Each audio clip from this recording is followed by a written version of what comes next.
A new Wall Street Journal poll indicates that Nikki Haley, the Republican candidate running in the Republican primary for president, would absolutely crush Joe Biden in a hypothetical one-on-one matchup.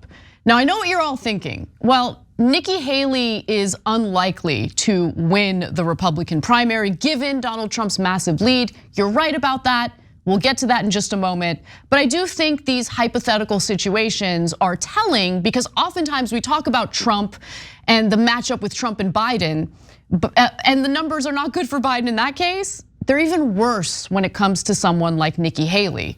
Gives you a sense of where the hearts and minds of American voters are at the moment. Now, according to the Wall Street Journal, Haley, a former South Carolina governor and UN ambassador, tops Biden in a test matchup by 17 points, guys. 17 points, 51% to 34%, compared with Trump's 4-point lead. So he does have a 4-point lead in this poll, but I think it's also really important to talk about how that lead is impacted by the third-party candidates as well. But before we get to that, let's take a quick look at how unlikely the Biden-Haley matchup happens to be. What you're about to look at is the Real Clear Politics average of polls. It gives you a sense of where the Republican candidates currently stand in the Republican primary. So this Real Clear Politics average of polls shows that Trump has a 47.6 point lead over the second place Republican, who is Ron DeSantis still, but not by much. Haley comes in at third place with 12.4 points to Trump's 60.3 points. And so if you look at the Wall Street Journal poll, what they also find is that in a hypothetical matchup with Biden and DeSantis, they actually tie. So if Republicans were making decisions based on who the best candidate is to beat Joe Biden, Ron DeSantis would not be it. Ron DeSantis, based on the average of poll, based on the Wall Street Journal poll, would basically have a tie with Joe Biden. But that is not the case with Haley. She leads Biden by 17, and it's not the case when it comes to Donald Trump either. So let's take a look at the rest of the poll, okay? So this graph will give you a sense of how American voters feel about Trump versus Biden. It asks, if the 2024 presidential election were held today, whom would you vote for? And Biden would only garner 31% of the vote. And as you can see, the polling includes the third-party candidates here as well. RFK Jr. Takes about 8% of the vote, and about 14% of the respondents to this poll are undecided. So again, if the election were held today, 37% of these voters would go for Donald Trump and only 31% would go for Joe Biden. And by the way, there's no indication that these third-party candidates are planning on dropping out before the election day comes up, right? So that is having an impact on the numbers for Biden. But even if they did, even if those third-party candidates decided to drop out, here's what would happen. Biden lags behind Trump by 4 percentage points, 47% to 43% on a hypothetical ballot with only those two candidates. So Biden is still in a lot of trouble when you consider how much of a lead Donald Trump has, how poor Joe Biden's approval rating continues to be. Biden is in fact seen unfavorably by the majority of voters. Only 23% of voters, according to the Wall Street Journal's poll, say Biden's policies have helped them personally, while 53% say they have been hurt by the president's agenda. By contrast, about half of voters say Trump's policies when he was president helped them personally. More than 37% who say they were hurt. Now, some 37% approve of Biden's job performance, which is a low number, guys. It is low in journal polling during his presidency, while 61% see his overall image in an unfavorable light, a record high.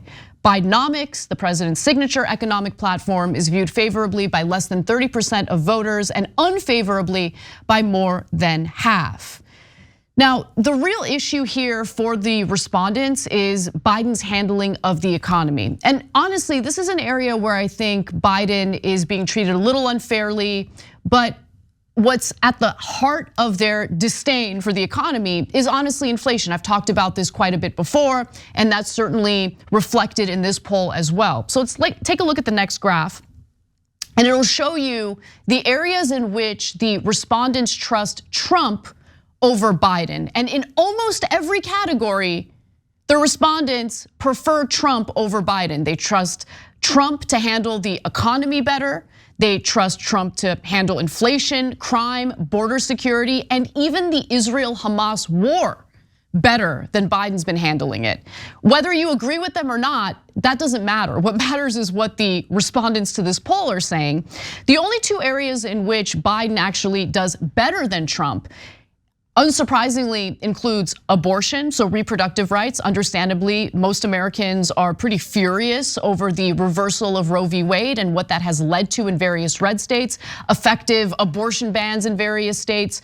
There's a story that we're gonna cover today on today's show about a woman in Texas who needed an emergency abortion and was denied after she found out that she was carrying a non-viable fetus. So there is a lot of there's a political liability for the Republican Party when it comes to reproductive rights. And so one argument is that Biden should focus on that in his campaigning and kind of move away from Bidenomics, because as he brags about Bidenomics, what tends to happen is the individuals who feel the brunt of inflation, the economic burdens that come along with the inflation, they get more and more frustrated, more and more angry. There's nothing more frustrating than hearing that the economy is doing well when you yourself and your household are experiencing something entirely different.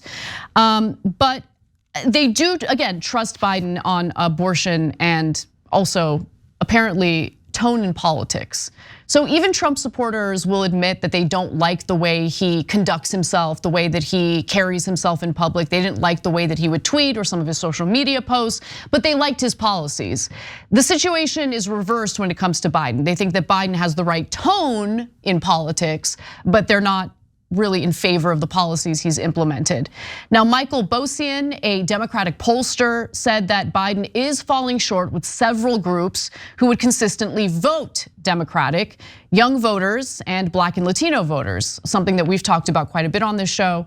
They are feeling economically stressed and challenged right now, and they are not showing enthusiasm in the way they were turning out in 2020 and 2022, he said. And I think he's right about that. I think we're seeing it, especially with some of the numbers we're experiencing with the Black and Latino vote. More and more of these voters are kind of reconsidering their support for the Democratic Party, and they are in fact considering voting for a Republican in the general election. Now, with all of that said, I wanna go back to Nikki Haley, because think about how much of a threat a Trump-Haley ticket would pose to Joe Biden. Now remember, Donald Trump is considering a woman as his running mate. I think it would be incredibly smart for him to choose Nikki Haley, considering how popular she is among the electorate, considering how easily, according to this poll, she would crush Joe Biden. I'm not trying to give him advice. Obviously, I don't want to see a second Trump term, but I am kind of sharing this perspective with you all to give you a warning about what could happen moving forward with this election. It's very likely that Trump is gonna be the Republican nominee. There is some chance he could choose Nikki Haley as his running mate. And I do believe that that ticket would pose a massive threat to Biden and Kamala Harris. And so we don't know what's gonna happen. We don't know who Donald Trump is gonna choose, but even if he doesn't choose Nikki Haley, even if he goes for someone who's even wacky, like someone like Marjorie Greene or Carrie Lake, it doesn't really matter, because even without the consideration of a VP pick, you still have Donald Trump beating Joe Biden in the polls by 4 points. And remember, Joe Biden would need to beat Donald Trump by 5 points in order to comfortably clinch the general election. So we'll see how this all plays out. I think it's important to kind of have a sobering look at the situation that we have moving forward. A lot of people don't like to hear this news. They like to hear all sorts of pretty little tales about how easily Joe Biden is going to win re-election. I don't think that's gonna be the case. I do think that the Democratic Party is really risking the future of the country, and future of the executive branch by essentially ensuring that Joe Biden can continue with this fantasy re-election run. And if they are in fact concerned about the fate of our democratic process, which is what the Democrats are running on at the moment, well, they've got a funny way of showing it because they're literally running the worst possible candidate against Donald Trump.